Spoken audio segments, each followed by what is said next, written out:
Ngasih ada. Dia sudah. Baik terkait. Tegak dahulu. Bismillahirrahmanirrahim. Alhamdulillahirabbil alamin wassalatu wassalamu ala asyrofil wa ala alihi washabihi. Sabu ulumul Quran.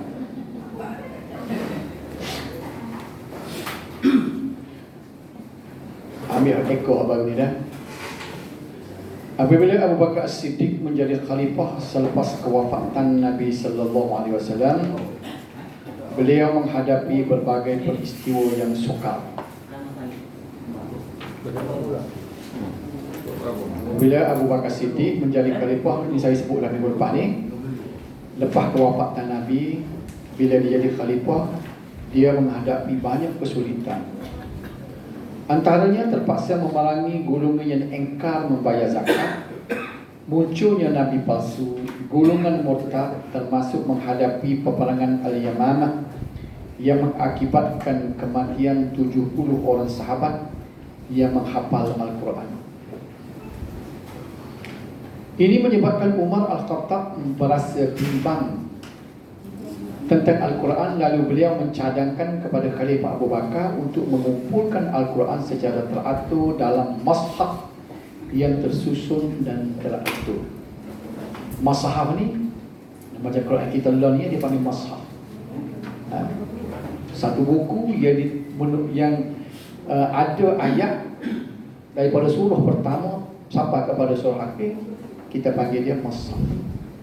Okay.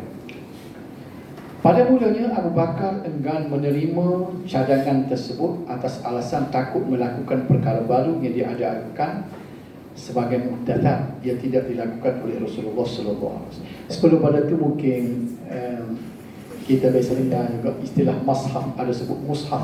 Oh betul. Quran itu kita panggil mushaf. Ketah tu bila kita jadi buku, Quran itu dia panggil mushaf.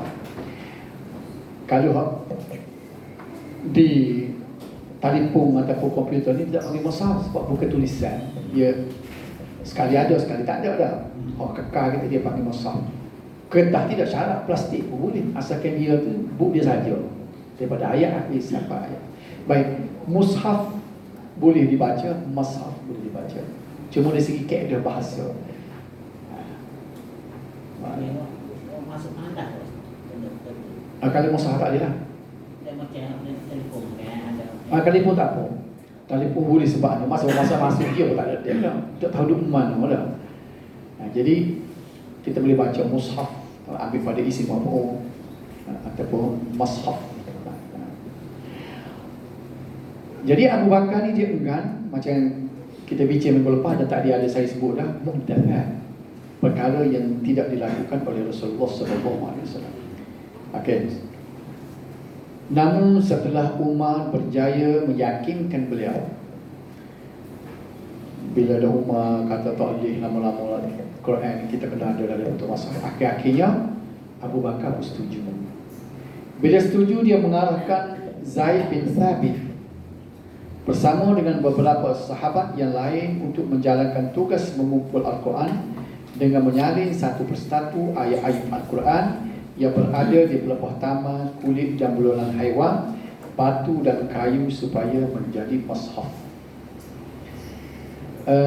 Nama Zaid bin Thabit ni kita kena ada dalam ingatan kita, pengetahuan kita. Inilah orang yang kalau kita sebut menulis Al-Quran, mengumpulkan Al-Quran ni, dialah ketua sini, Zaid bin Thabit. Okay. Zaid mengambil masa lebih kurang setahun untuk menyempurnakan tugas tersebut. Dia je kumpul, ambil siapa dia ada, duduk di pelepah taman, duduk di belulan, duduk di kayu, duduk di batu kan, ambil dia kumpul tu nak kata kertas dok lagi bakal kumpul setempat. Naskah tersebut diserahkan kepada Khalifah Abu Bakar dan disimpan oleh beliau sehingga beliau wafat. Itu ayat Quran duduk situ. Apabila Umar Al-Khattab menggantikan Abu Bakar, mari zaman Sayyidina Umar, mushaf tersebut berada dalam simpanannya sehinggalah beliau wafat. Mushaf tersebut disimpan oleh anak perempuan beliau, Hafsah binti Umar. Hafsah ada. Duduk tangi Hafsah. Ini duduk tangi. Nak boleh ke siapa kat kita. Ingat tak? Duduk kepada anak dia pergi. Mari pula zaman Khalifah Uthman Ibn Affan. Pada masa pemerintahan Khalifah Uthman Ibn Affan, Islam telah berkembang luas hingga ke negeri Syam, Kufah, Iraq. Oh jauh dah. Boleh berita luah ni. Umat Islam yang berada di berbagai negeri dan daerah mempelajari dan membaca Al-Quran melalui para sahabat yang masyhur dalam kalangan mereka seperti berikut. Jadi sahabat-sahabat ni bila dah berlaku pemerintah wilayah baru pakat bergerak lah. Kalau ni gitu sana gitu jadi tu payah zaman dulu kena tak tu radio tak ada, TV tak ada dah. Lo ni mudah lagi lah. Nak tengok siapa dia baca apa boleh nak betul-betul nak kena ada guru yang mengajar. Penduduk Syam mengguna dan mempelajari kaedah Ubay bin Ka'ab. Ini orang yang orang panggil tokoh pembaca Al-Quran juga. Sehingga Sayyidina Umar melatih dia kan, Ubay bin Ka'ab ni untuk ingat tak terawih. Kayak dulu kan masa zaman Abu Bakar orang terawih kata-kata. Jadi Umar Al-Khattab dia melihat supaya terawih ni kalau buat dalam bentuk jemaah, maka dia lantik Ubay bin Ka'ab lah jadi imam terawih. Kita kena ingat nama-nama ni Ubay bin Ka'ab. Bukan Abdullah bin Ubay tu munafik tu orang lain tu. Jangan ingat anak dia tu, bukan. Itu penduduk Syam. Penduduk Kufah mengambil kaedah bacaan daripada Abdullah ibn Mas'ud. Kita panggil Ibn Mas'ud. Orang-orang Islam di tempat lain pula membaca Al-Quran menurut bacaan Abu Musa Al-Asy'ari. Ada 3. Jadi mungkin lain ni bacaan. Abu Musa Al-Asy'ari ni terkenal dengan sahabat yang paling sedap baca Quran.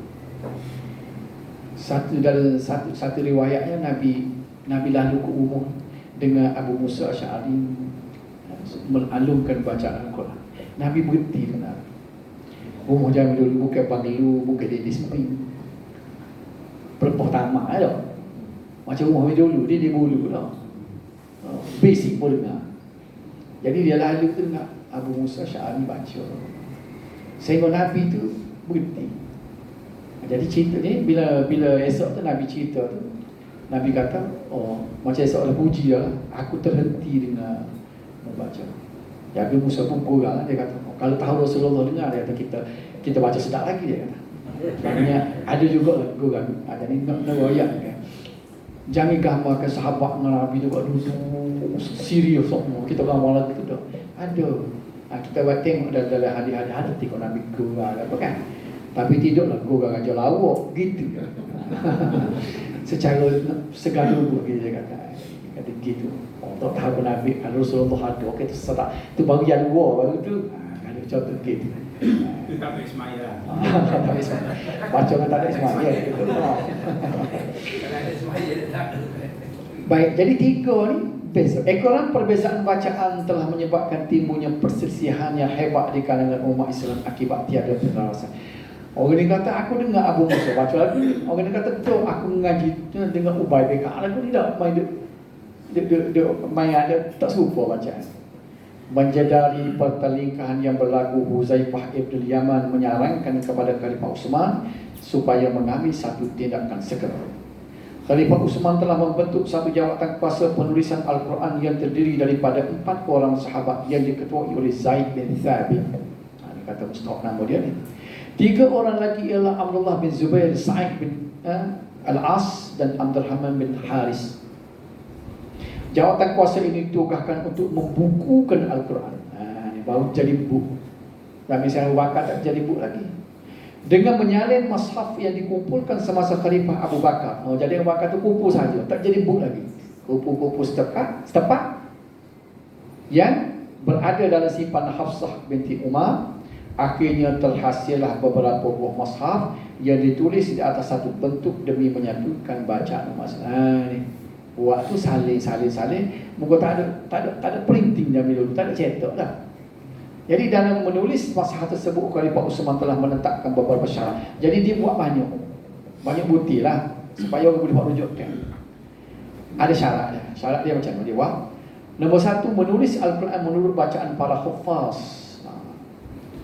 Apabila terdapat perbezaan pendapat tentang bacaan, mereka mestilah menulis mengikut percakapan suku Quraisy kerana Al-Quran diturunkan dalam lahjah ataupun dialek Quraisy. Kena tiru suku Quraisy. Sebab itulah kalau nak dengar lagu mana Nabi baca, kena dengar orang Mekah, Madinah. Sebab dia tunggu-tunggu, lidah dia orang bangsa dia. Tak boleh tiru India. Orang India dia kadang-kadang payah. Ra jadi ra. Khabira sebut gitu. Kita sekarang ni tempat kita ni dia nak jadi Melayu. Saya ada cerita dulu. Ada budak balik daripada Mesir kepada budak Mekah, daripada Mekah. Ngaji ke Mekah pula tu. Dia jadi terimin. Di siapa dia cerita saya bila ni lah. Tadi bila tu mayat aku cerita. Saya tak tahu. Orang tua dia lah, orang tua macam tua dia saya kata dia. Dia kata apa tak semaya situ dia tanya. Dia kata tak sedap tu email tu. Buat apa lah tu? Macam apa lagu tu boni pengarah dia. Dia nak suruh, dia ayat saya suruh. Dia ayat pemikir yang orang kita. Dia nak suruh Quran tu bunyi Melayu. Idza jaa. Dia senang kan? Dia tak si bunyi lepeh, dia tak sedap. Dia dah biasa dengar tuk orang tuk dia dulu tuk yang baca kuliah sedap terjejuh gitu. Nanti baik bunyi lesi orang ngaji kan kamu sebab. Jadi sebenarnya kita kena tu lahjah, slang, dialek orang Quraisy. Bukan Arab Yami, Arab Quraisy. Sebab Nabi ni Arab Quraisy. Kan? Jadi kalau Mekah Madinah tu betul lah. Cara tu biku hidung dengan mulut tu. Jangan hidung banyak sangat jadi India. Jangan tak ada hidung langsung bunyi Melayu.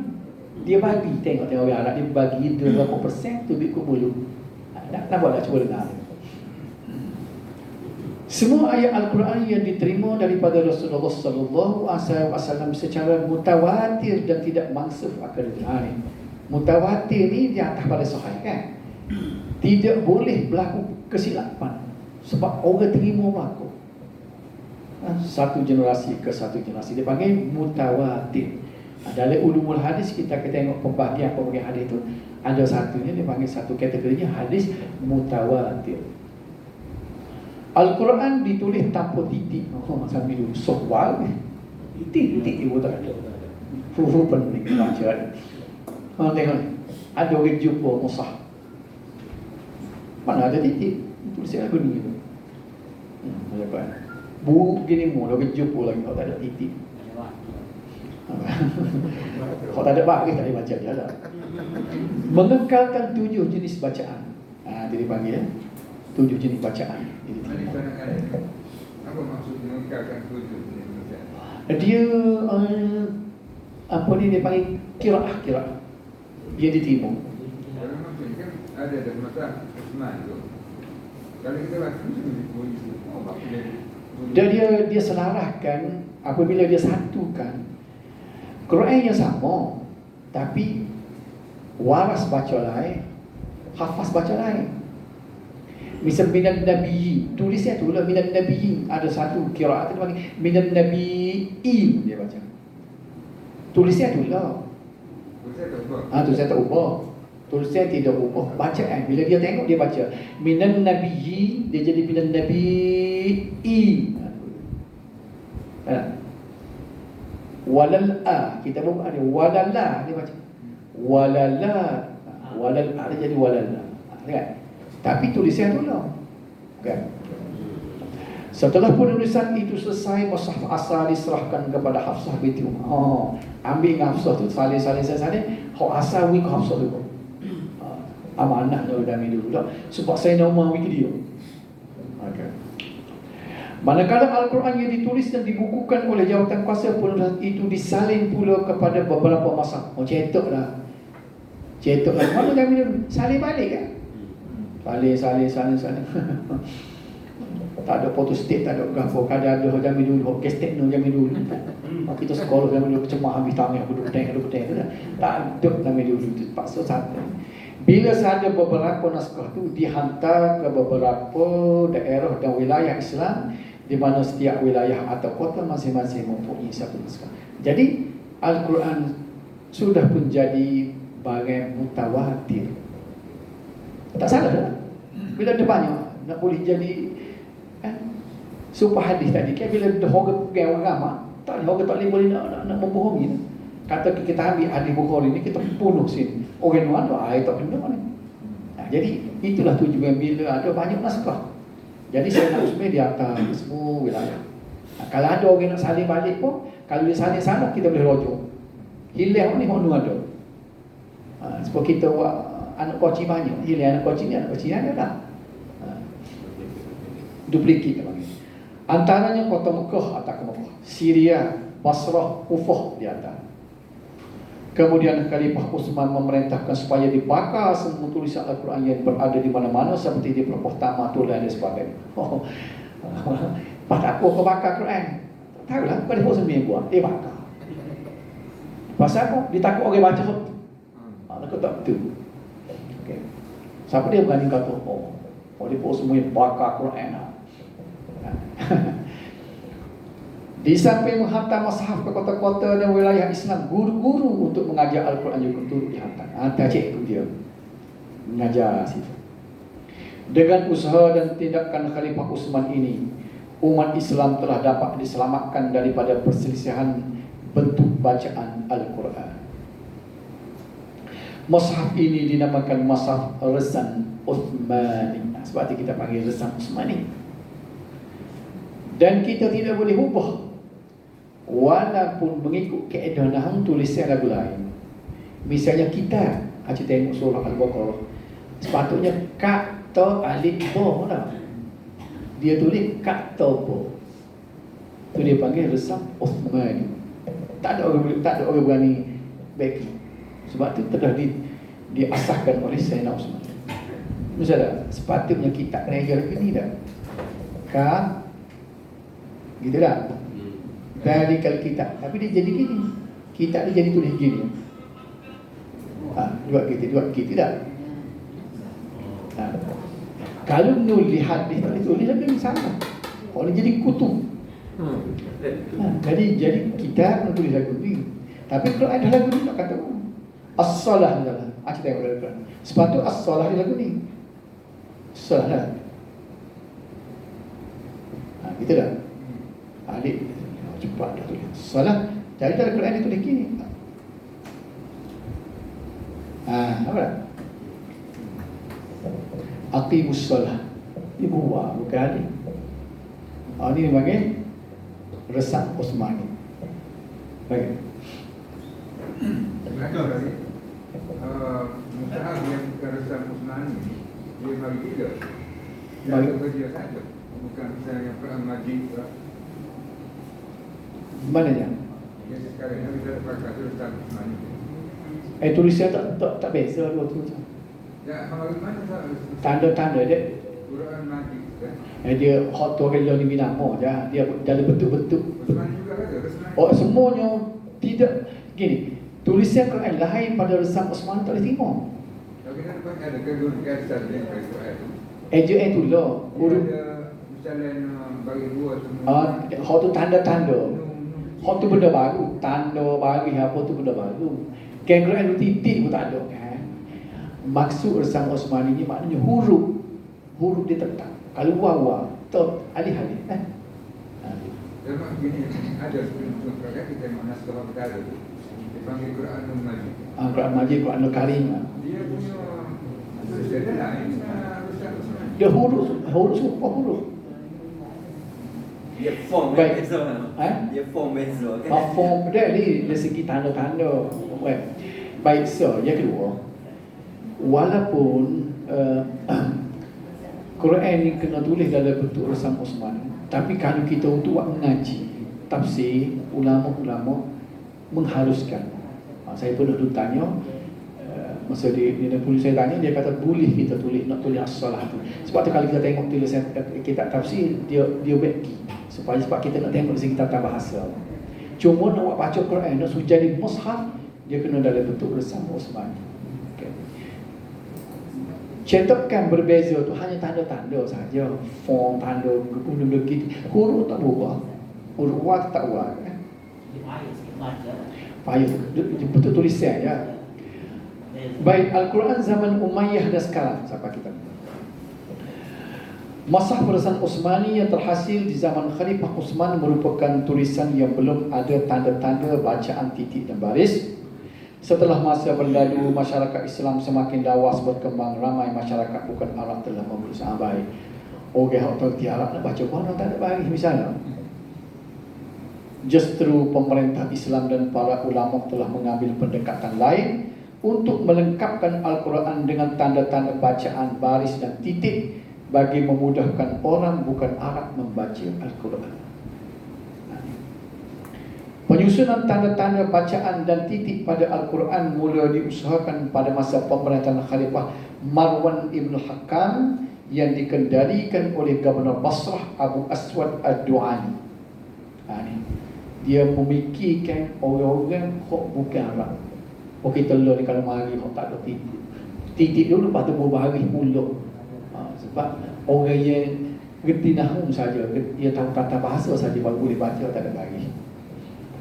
Penyusunan tanda-tanda bacaan Al-Quran seterusnya dikemaskinikan lagi dengan baris dan simbol pada zaman pemerintahan Abdul Malik bin Marwan yang diusahakan oleh gubernur beliau bernama Al-Hajjaj bin Yusuf Al-Thaqafi dengan bantuan para alim ulama pada zaman waktu itu. Kita ngaji sejarah kan, sejarah tidak terima lah. Al-Hajjaj bin Yusuf Al-Thaqafi jahat dia kan, dia bunuh beratus-ratus ulama. Tapi ada juga jasa dia lah yang sebagai gubernur yang menggerakkan supaya membuat tanda-tanda dalam Al-Quran ini. Perkembangan mushaf Al-Quran seterusnya maju setapak lagi dengan terhasilnya mushaf yang ditulis dengan jenis-jenis tulisan khat kufi. Ni dia macam-macam tulisan. Raihani, khat suluh, khat nasah. Itu jenis tulisan yang huruf sumpah. Cuba kita tengok. Ni tulisan kufi lagi orang. Kufi. Ramai orang. Itu saya kufi dia panggil lagi kan. Orang ngaji kau. Saya masa dulu untuk tegang mula dia belajar nama-nama Quran. Tapi tulis tak boleh juga. Kenal kalau orang kau boleh kenal. Kufi Hadis tulus. Biasa luak ayah-ayah hantar rumah tu kan. Ni dipanggil kau tulus. Sebab tu kalau kita nulis kita berasa comel kan. Orang ngaji kau dia clean tak jadi campur. Sekali sekerak suruh, sekali dia berasa comel dah kita lah. Jadi orang ngaji dia pilih. Dia tahu ada siapa dia dulu, saya ingat dulu dia buat, dia pakai tiru. Pasal Ruby lah kan, art studio dia pakai tiru. Apa dia pandang melukis. Tapi dia tiru, dia campur tulisan. Dia mana tahu lah. Dia tiru jadi. Ini kok sulus. Ini nasah biasa ya. Quran kita ni nasah banyak. Ni Quran kita dah. Ya. Oh ni Raihan dia dekat-dekat dengan suluh juga. Cuma dia banyak bunga sikit. Ni Dewani. Just there. Baca payah ni Dewani. Ni tulisan comel tulisan. Memang untuk Just there. sekadar nak kenal lah kalau sebut Dewani. Ada lagi Ruga. Masuk dalam bab yang ketiga, wahyu. Laju kita kan. Jadi saya kena tengok ke buku yang ketiga, wahyu.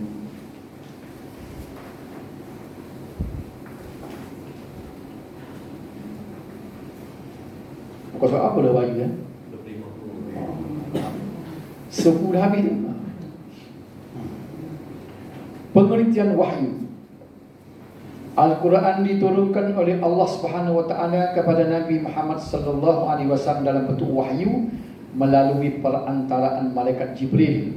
Ia merupakan kalam Allah yang azali. Allah ni kita wahyu kepada Nabi kita Muhammad sallallahu alaihi wasallam kalam Allah yang azali melalui perantaraan Jibril alaihissalam.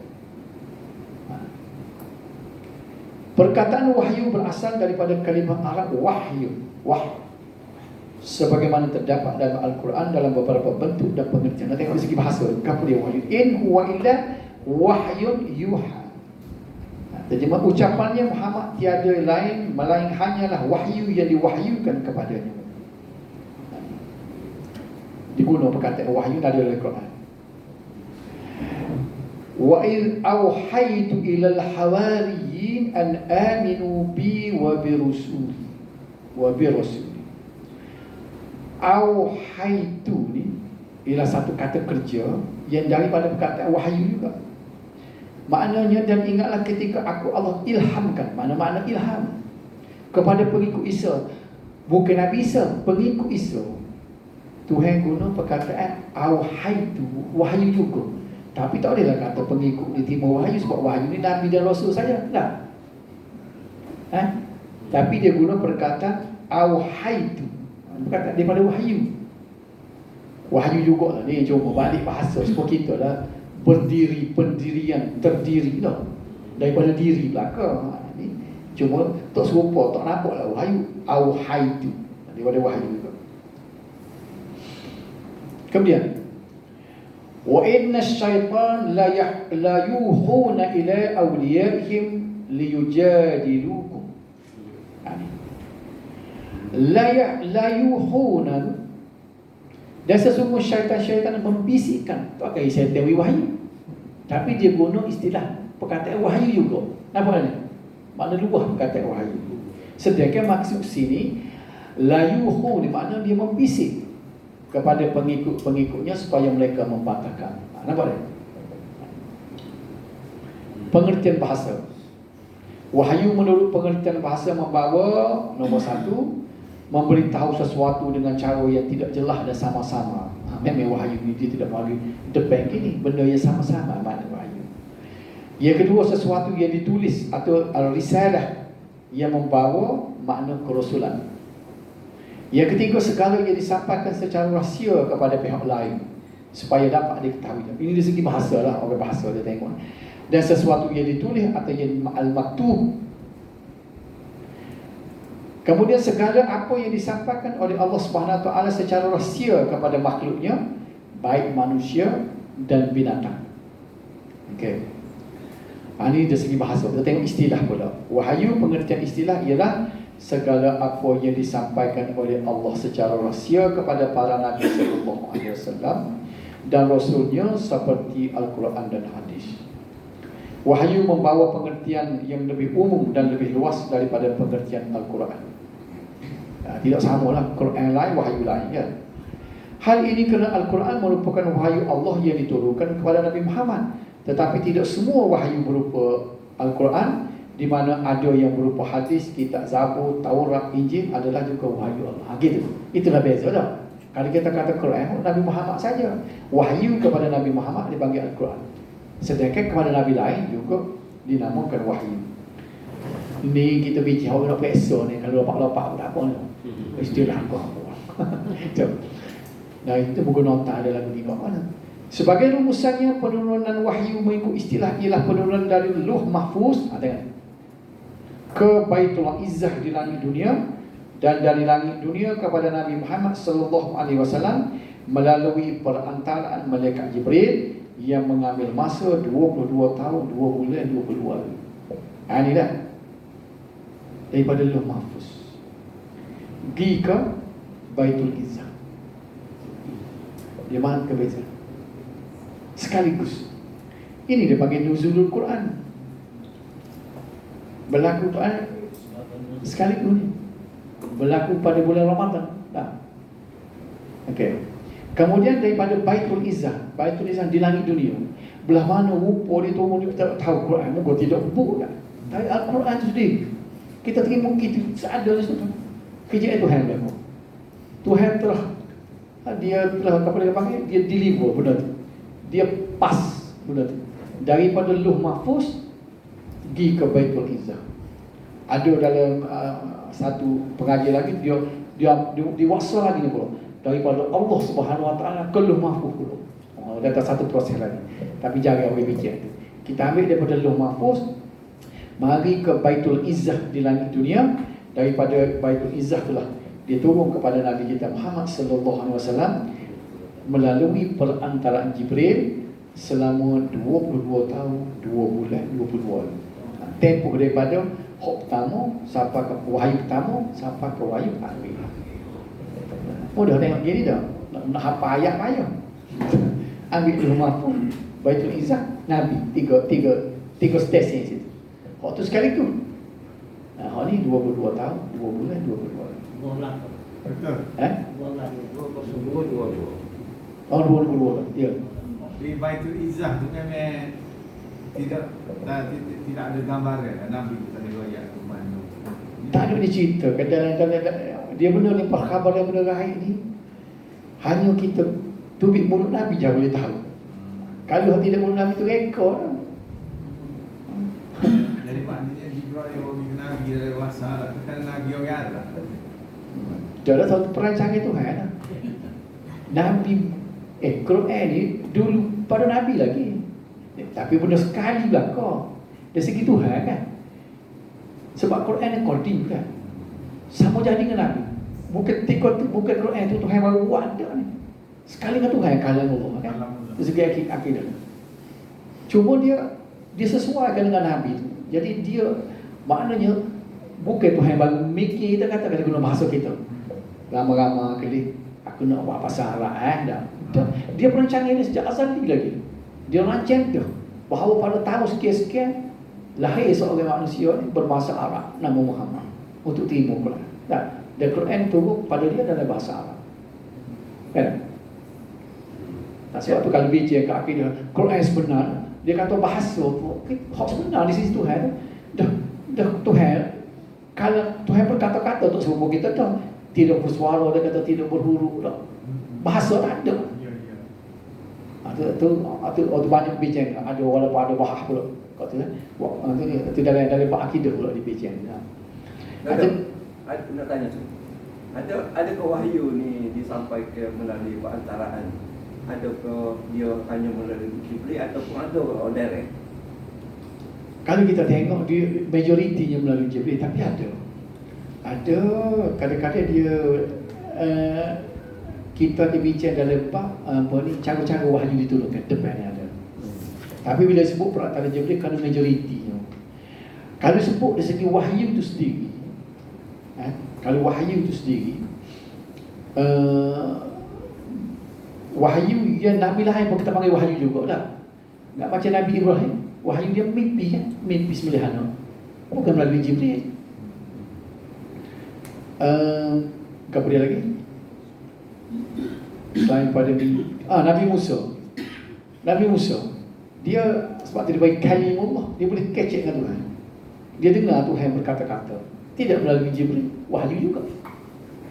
Kenapa macam ni? Jadi maknanya bila kita sebut perantara Jibril kerana sembilan besar. Jadi kita akan bicara dalam tajuk bagaimana wahyu diturun itu melalui beberapa cara. Baik, jenis-jenis wahyu. Wahyu dapat dibagikan kepada beberapa jenis. Wahyu dalam bentuk segala percakapan di antara seorang hamba dengan Tuhannya, iaitu di sebalik hijab. Tengok ni. Bukan melalui perantara Jibril. Contohnya Allah Subhanahu Wa Taala bercakap dengan Nabi Musa. Ni kita kena satu akidah kita ni makna Tuhan kecek dengan Nabi Musa. Pahaman Mu'tazilah dia tak boleh terima. Sebab kalau Tuhan berkata-kata makna Tuhan makhluk dah. Sedangkan Al-Quran sebut lagu ni. Kita sikit. Al-Quran ayat yang menyebut bahawa Allah berkata-kata, wa kallamallah wa kallamallahu Musa taklima kan? Okay. Wa kallamallah, berkata-kata Allah kepada Musa. Allah bercakap kepada Musa. Dia kaedah bahasa Arab, bila bagi depan tu dia panggil fa'il. Dia panggil ni, makna pembuat. Setiap perbuatan ada pembuat. Ni pembuat. Ini perbuatan. Siapa yang berkata-kata? Allah yang berkata-kata. Kepada siapa? Kepada Musa. Musa ni ia mendengar. Allah yang berkata-kata. Jadi Mu'tazilah dia tak boleh terima. Mana Allah berkata-kata? Jadi makhluk dia tak. Dia tak boleh terima sebagai benda yang bila sebut benda makhluk ada tak boleh ada Tuhan. Orang dia tolak gitu mau. Maka dia baca lagu mana kan? Oleh kerana dia kata baris, orang kata dia bubuh dah. Dia bubuh baris. Wa kallama Allah ha Musa taklima. Bila bagi datang makna dia kena jadi benda yang kena buat. Musa berkata-kata kepada Allah. Tak apa. Apa yang? Orang ngaji nahwu ni kan, bagi datang kena buat. Bagi tepi pun buat. Ada. Saya bisa dia kata Muhammad makan nasi. Dia kena sebut Yakulu Muhammadun. Pasal Muhammad Ruzan. Nasi kena bagi datang. Pasal nasi kena makan. Akalal qitu fa'aran. Tikus, kucing makan tikus. Orang tengok bagi datang kena makan. Bagi tepi yang makan. Kalau kita ubah bagi akalal qita fa'ru misalnya. Jadi tikus makan kucing pula. Tengok.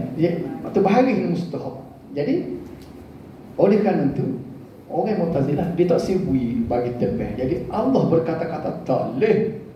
Allah tak terima ni. Musa yang berkata-kata pada Allah. Pelik ke bukan Musa pun kita dok agama dah.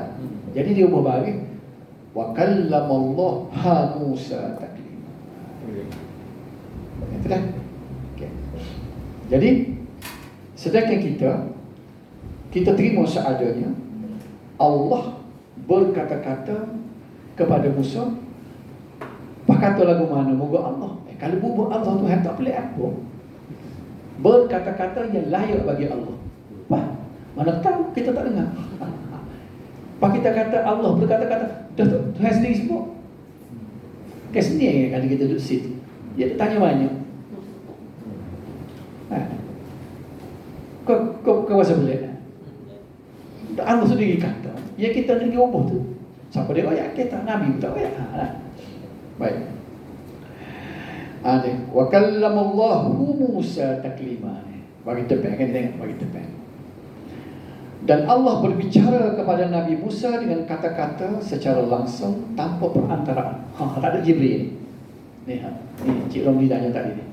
Adakah wahyu ni semuanya daripada Jibril melalui perantaraan Jibril? Jawab dia ada.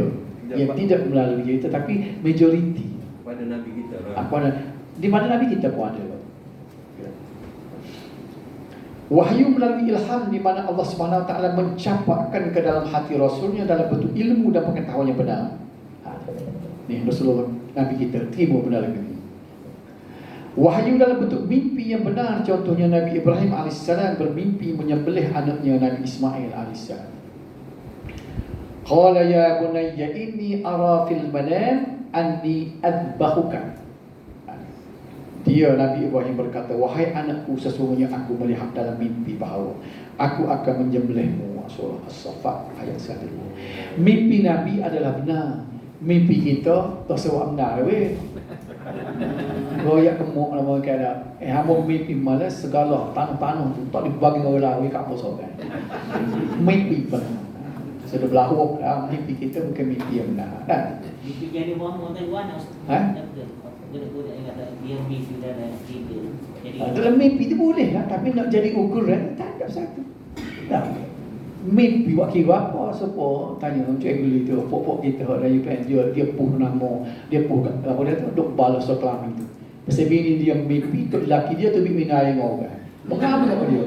Kata tu lelaki dia, mau mimpi ke apa sabit ngaku aku tak kira aku mahu juga.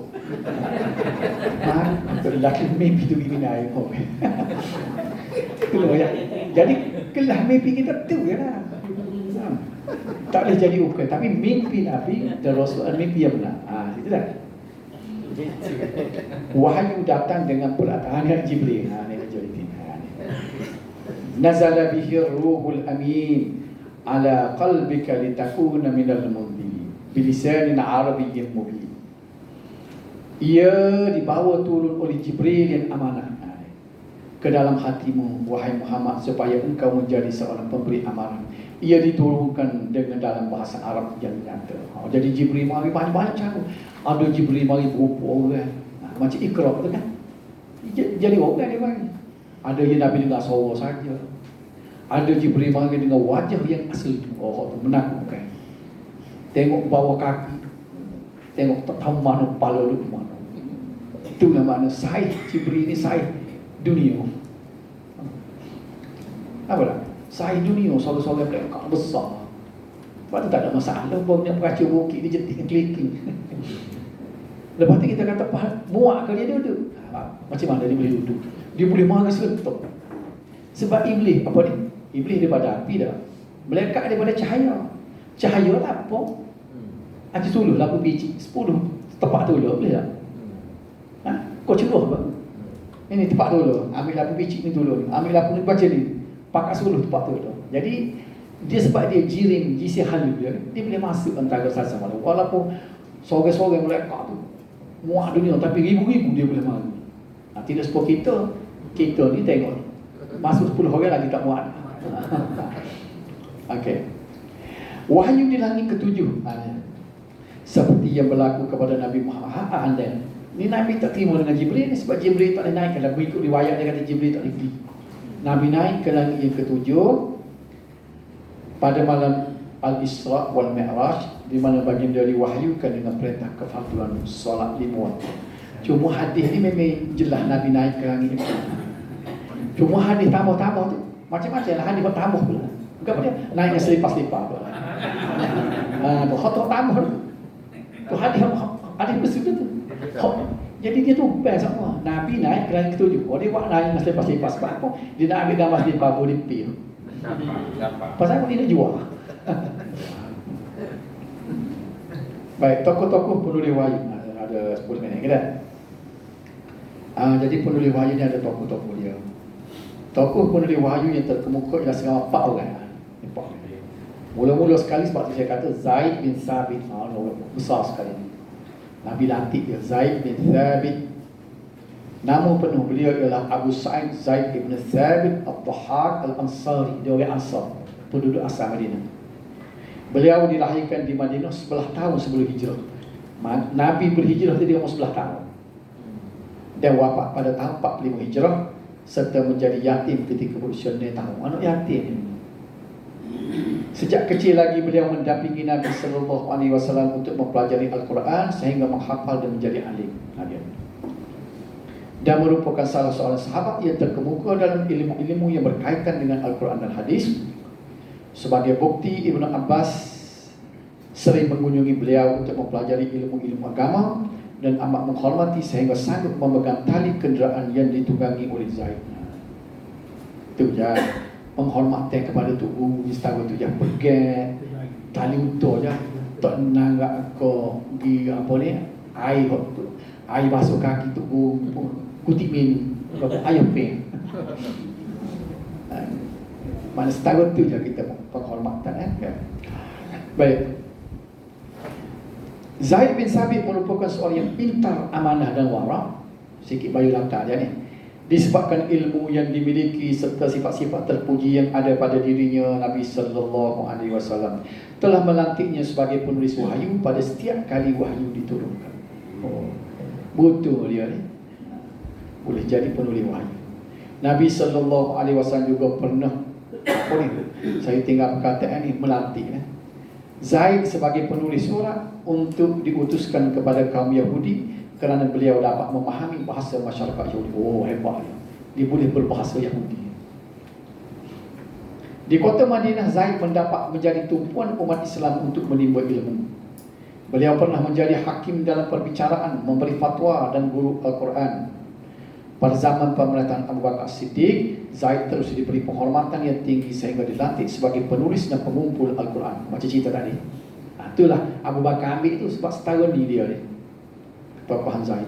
Tugas ini dijayakan oleh beliau dalam masa setahun untuk menghasilkan Mushaf Abu Bakar. Tapi tak jadi masalah lagi ni.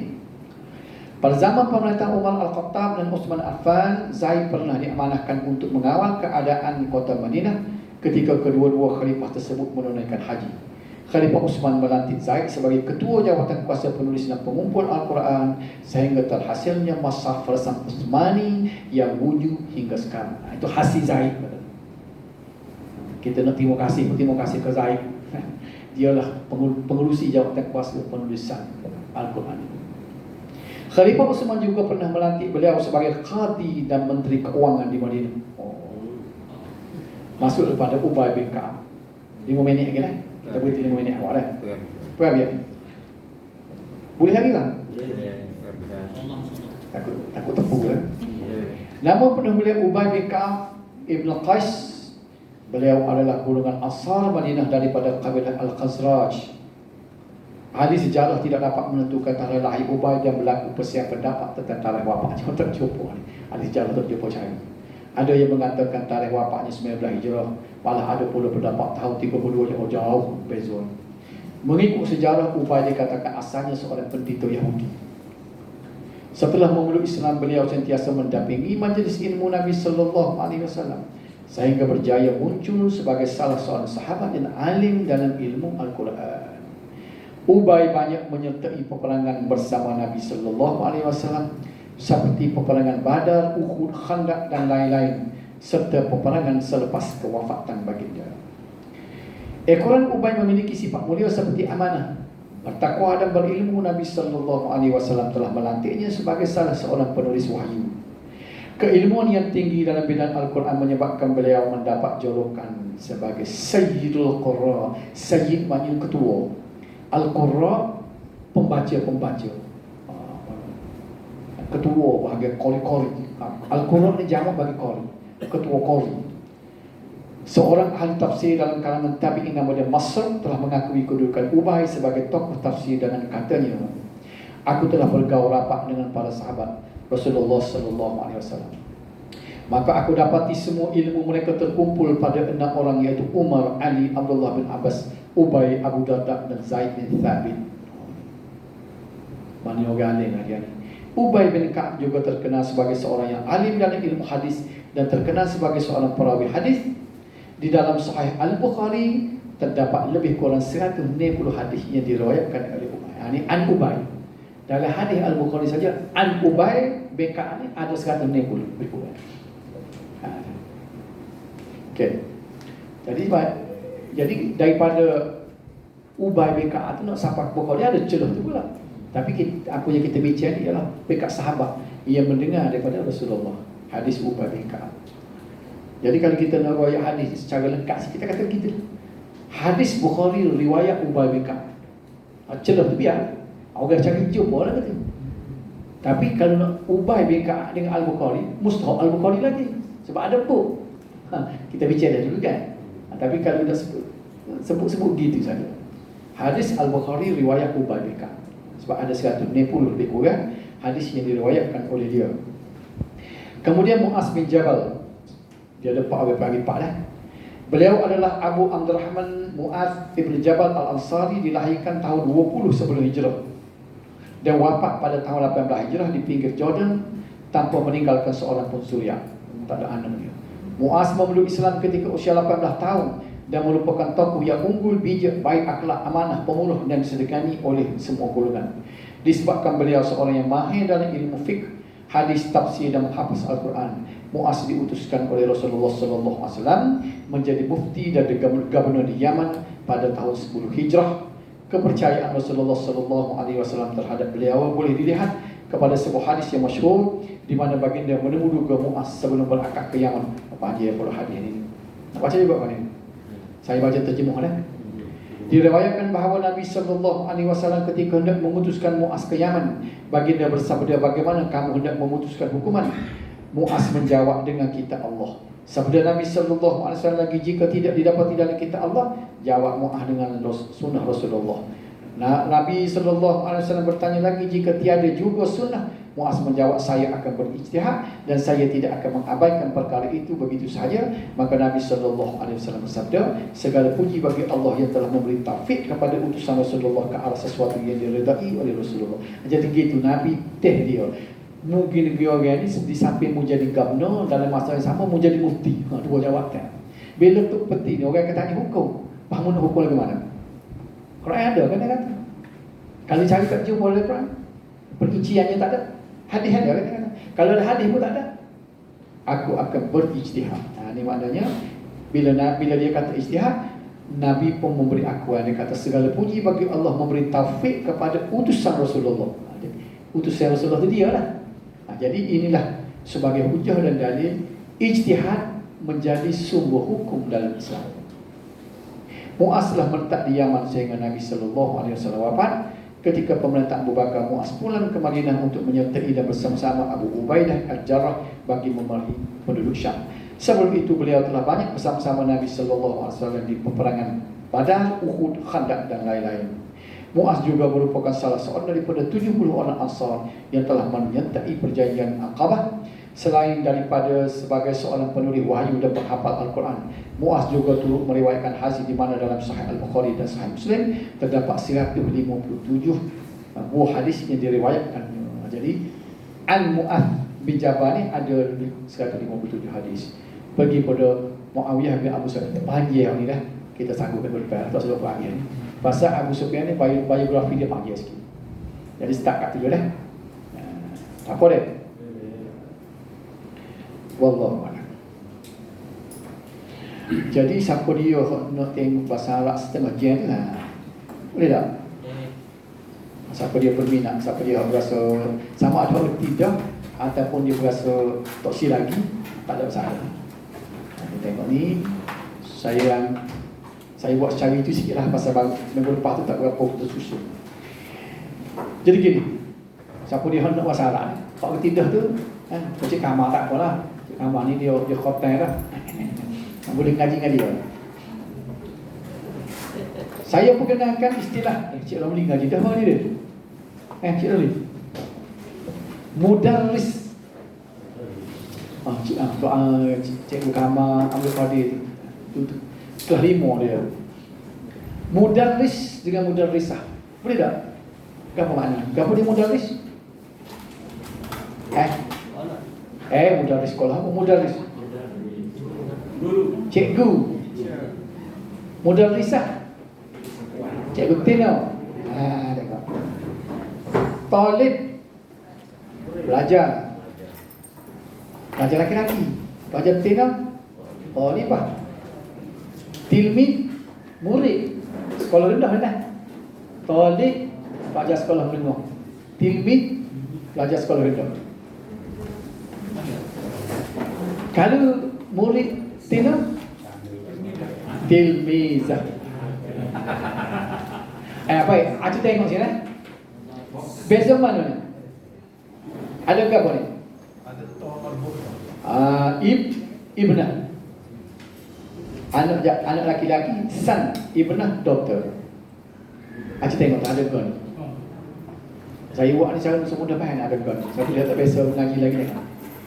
Kalau ada benda ni, ta marbutah dia panggil, dia berhenti dengan ha. Kalau sambung dia jadi ta. Ni ta marbutah ni kan. Kalau sambung belakang dia jadi ta. Dia hidup sebagai ta. Kalau berhenti tadi jadi ha.